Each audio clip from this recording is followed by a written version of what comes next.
ang ako ra jud is ang my main purpose lang jud is um one is to know more about kay na ano gyud ko sa about stock market, Mm.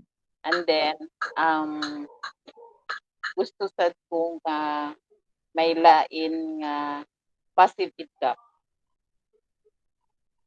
Mm. Kaya of course sa ang ako ang status ron Sir Ayan as murag kuha naman gud ko ron semi-retired. Semi-retired. Anong Oo, semi-retired, kay semi-retired. Um, actually, ga-work ko ron as consultant, but dili na full-time. That's why ingon ko semi-retired na. Mm. So, gusto ko maka-earn pag yun, another source, gusto ko makakuha og another source of income mm. aside from, of course, na ano ba, na ako'y pension, na gamay nga business. So, gusto pa jud ko og another source of passive income.